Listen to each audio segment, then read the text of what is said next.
Yo guys, what's good? It's your boy Tacho here. And we're back for some more Fire Emblem Heroes.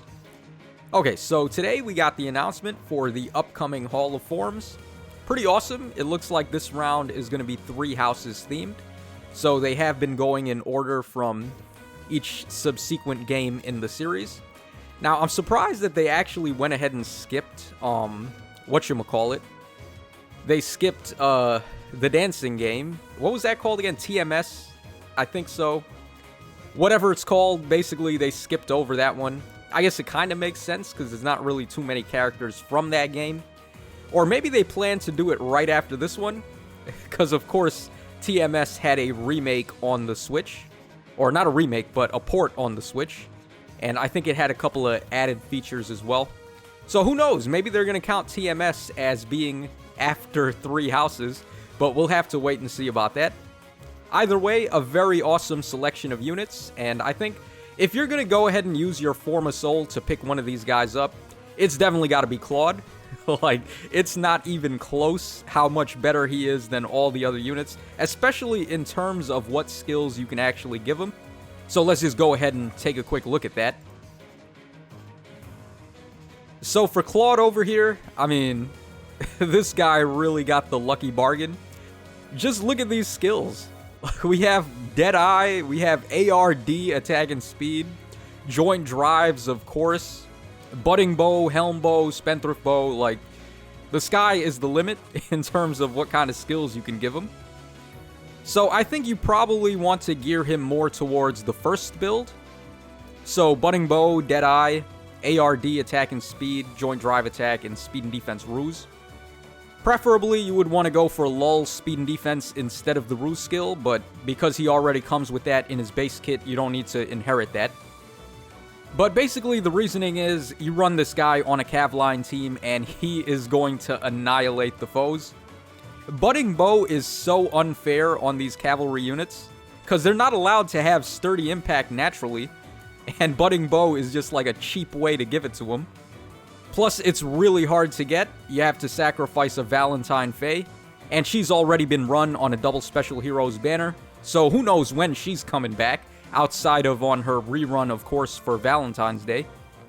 So definitely get it while it's hot, and I can just tell you guys from personal experience that the bow units are so much better than the staff units for the Cavaline teams. My personal defense team in Aether Raids right now has 2 of these budding bow cavalry units, and they just dominate. So imagine how much better they're going to be with ARD, attack and speed, or Deadeye, and things like that. It's going to be nuts. So definitely, if you plan to use your Forma Soul on somebody, it's got to be Claude. Unless he's not your favorite. Like, if you like the other characters more, then I can understand you want to pick them up. But being able to build a cavalry bow unit like this right out of the box is just way too valuable. Even for me, like, I spend money on the game, and this is a good deal for me too. So I'm going to try my best to get the right skills on Claude so I can use him in Aether Raids. But he does, of course, have other skill options as well if you don't want to gear him towards that one mode. Helm bow is not a bad option because it basically is just lull, speed and defense 5. You would probably want to run Desperation on him if you're going to run Helm bow. But Desperation is very easy to come by, so there's no point in really picking that up in Hall of Forms.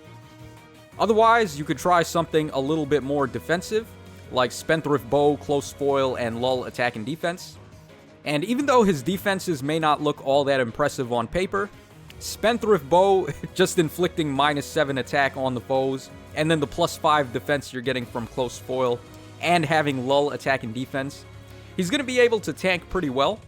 So never a bad option to just stock up on these units that can counterattack from any distance. It's very helpful to have them in all of those modes where you need to use auto battle to clear, like Tempest Trials and Forging Bonds and things like that.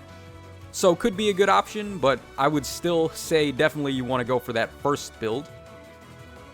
Alright, next up we have Edelgard, and I do think Edelgard is probably the second best after Claude. Her weapon is just really good, with -1 special cooldown count and then a guaranteed follow-up. So she makes a fairly good Gale Force unit if you go ahead and give her Heavy Blade 4. Now, unfortunately, she does not have a lull skill on her base kit. Instead, she comes with dull close, which isn't quite as good, so you are going to want to pick up lull attack and defense instead. And as usual, the joint drive skills are always going to come out on top. I would recommend joint drive attack if you want to play her offensively, or maybe joint drive res if you want to play a bait build with distant counter. Now, the only bad thing about Edelgard is that the inheritable axes that are very good, like Dex Swabber and Huge Fan, are very easily accessible from the Grail shop, or if you still happen to have your copies of Daros and Hinata lying around. So it's not too valuable to pick them up in Hall of Forms. And really the only hard to get axe is Fire Sweep Axe that may come into play. But pretty much you just want to stick to Victorious Axe because it's a really good weapon. Ruptured Sky for the special, pretty much on all of these builds. Although Gale Force is a very good option on her to run, it's not as hard to get as Ruptured Sky, so you definitely want to pick up the harder skill to get and make sure you have that in the pocket. And some other options would include Sturdy Impact if you want to stop the foes from doing a double attack on Edelgard. And it combos pretty well with Victorious Axe because it gives her a free double attack for herself.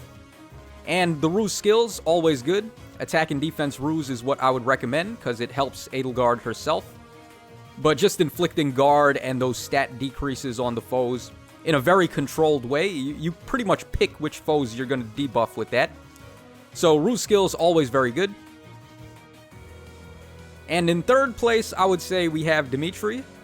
Now, this guy really got the short end of the stick on this one, because we just got a whole bunch of skills that he would have loved to get if he could. The Ninja banner has Ninja Yari, which would have been awesome to get on Dimitri, as well as Chill Attack and Defense 2 from the Ninja Lin. Sadly, both of those are skills he's not going to be able to pick up.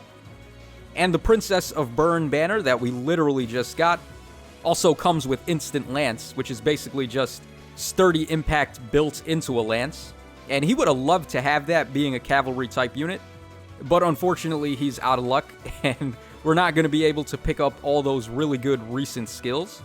But regardless, we do have some decent weapon options. So its Curtains, of course, very good if you want him to Gale Force or just start with Ruptured Sky right out of the gates. Spirited Spear is basically Huge Fan in spear form, and it's pretty rare, so maybe you want to pick that up. And Flowing Lance, even though Geese was summonable as a 4-star, he's still a seasonal unit, so it's not the easiest thing to pick up Flowing Lance. But more or less being a cavalry type unit, he's stuck to running the same skills as Claude for the most part. He comes with Lull Attack and Defense 3 in his base kit, so you don't really want to pick that up. Instead, go for a Ruse skill or a Snag skill, or a Double Chill skill. It doesn't really matter all that much, but I would give the nod to the Ruse skills.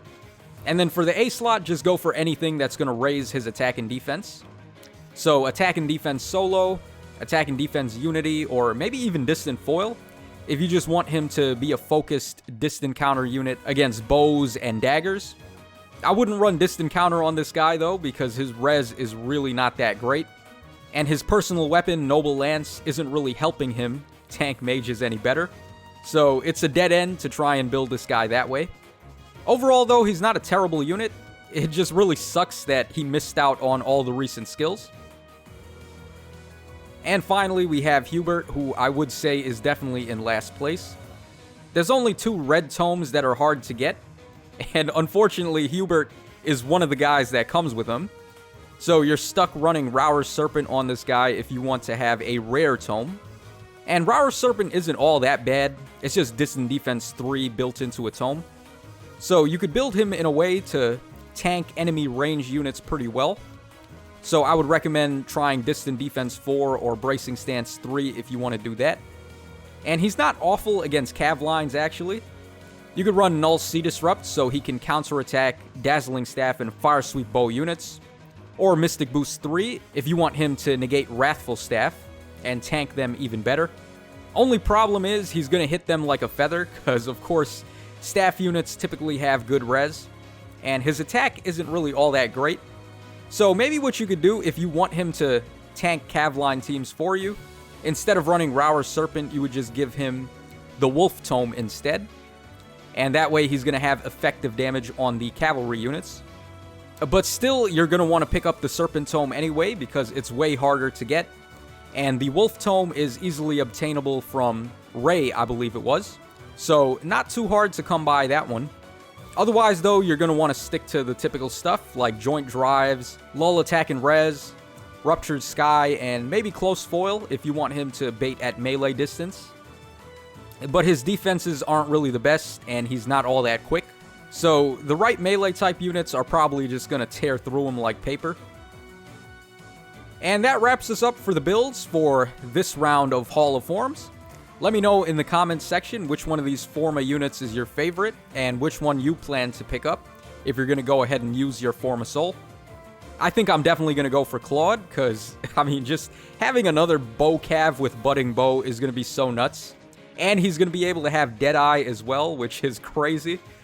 I don't even have Deadeye on my own cav line team, so it's going to be nice to just wreck shop with that. But anyways, thanks so much for watching the video. This is your boy Tacho signing out. So take care, fellas, and I will catch y'all again on the flip side.